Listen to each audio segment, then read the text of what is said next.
My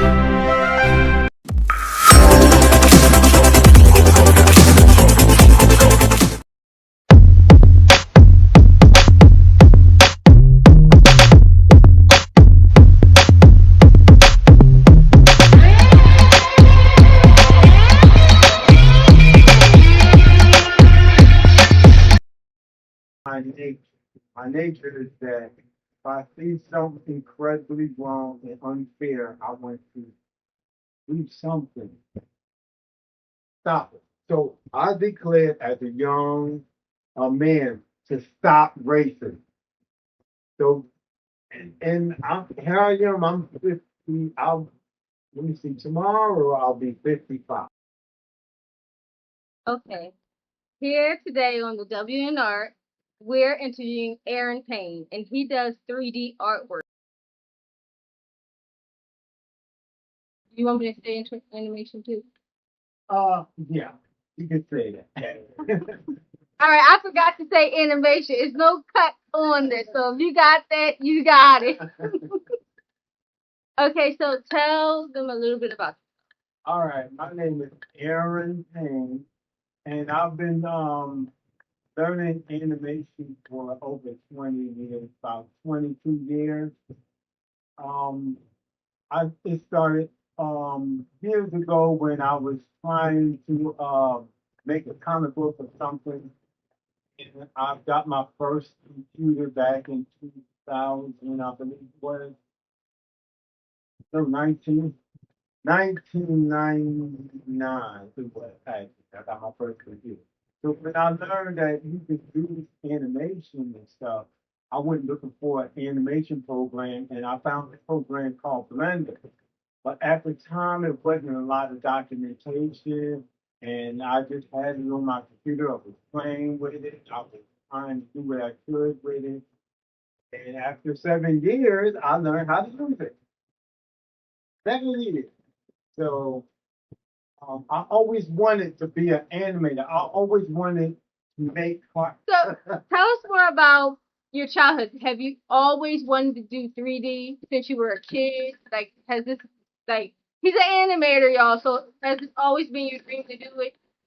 I always wanted to do animation. When I was a child, I didn't have the knowledge to make an animation. So I used to grab books and stuff on my mom's shelf, and I used to take and I used to make animations like up in the corner, even in the Bible.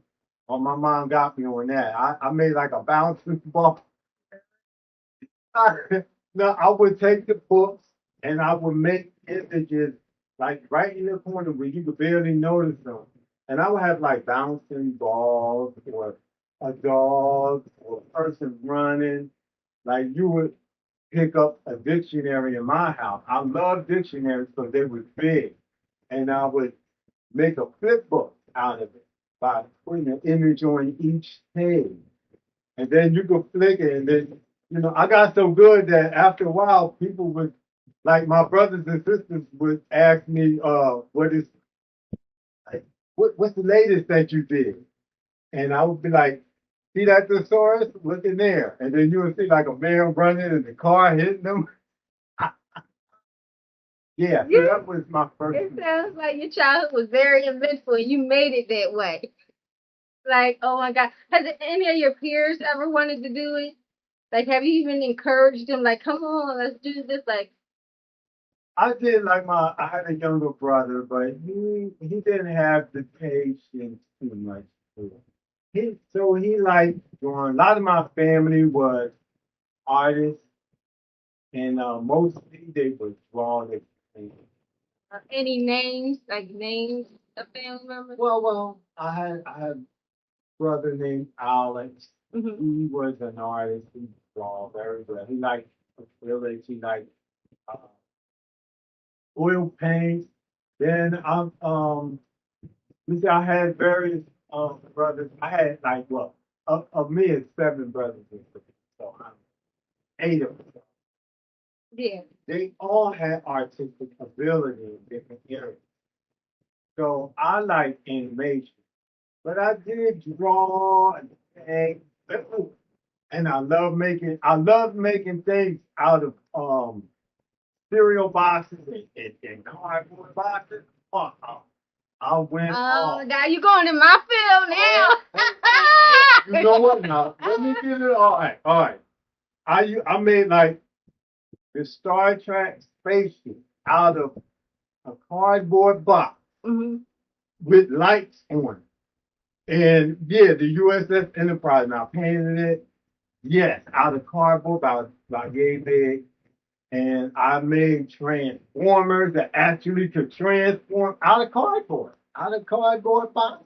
So since you did all those fields in art, what was the one thing that you could say that made you go directly to animation? Like you said you did cardboard, you said you painted, you drew. What was the thing that said, you know what, this is for me. Animation is for me. We're really from the start. Like when I start looking at cartoons and stuff, I wanted to be an animator. I was just drawing and making stuff out of cardboard Hmm. because I didn't have a means at the time to make animation. Okay.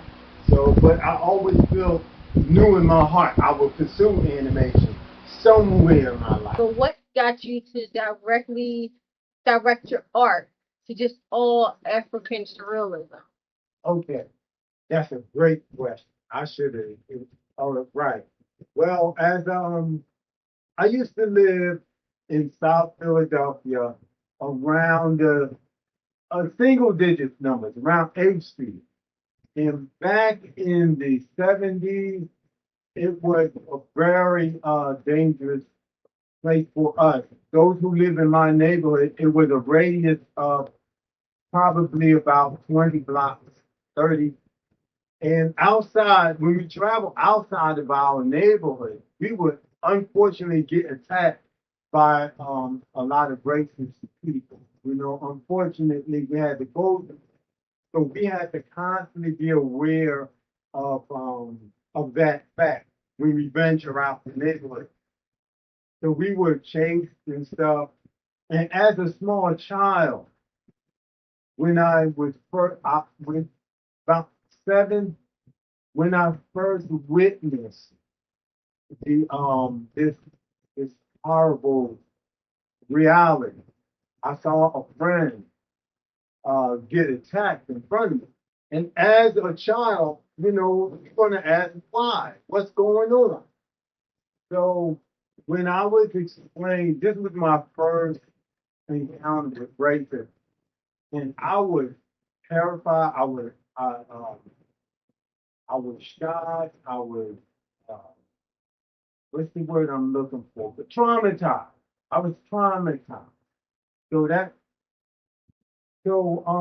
as I witnessed this as a child, even at age 7, I came up with the I came up with like I gotta do something. Stop. You know, that's my nature. My nature is that if I see something incredibly wrong and unfair, I want to do something. Stop it. So I declared as a young man to stop racism. So here I am. I'm 50. Let me see. Tomorrow I'll be 55.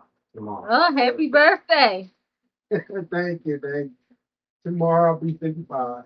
So yeah. So yeah, all my life, you know, as far as I can understand, I was against racism, actively using my art to talk against it in any way, shape, or form I could. So, do you have any plans on how should I put this? How do you bring your art to the masses? How do you bring your art to the people? All right. I did some research and I've contacted some of the platforms.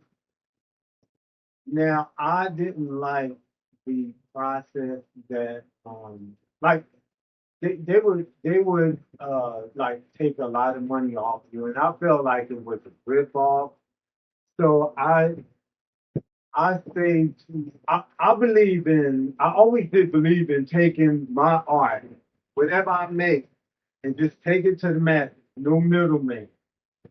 So I did do research into a middleman name, but there's other platforms and other means. But in the end, I now plan to take my art, my animation, my 3D animation. I'm gonna put them on a flash drive, and I'm gonna sell the flash drive. You can actually use a flash drive to view media from.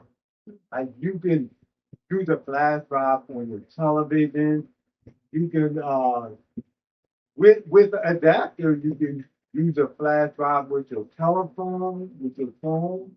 You can use it with a lot of media type electronics. So that is how I plan to like.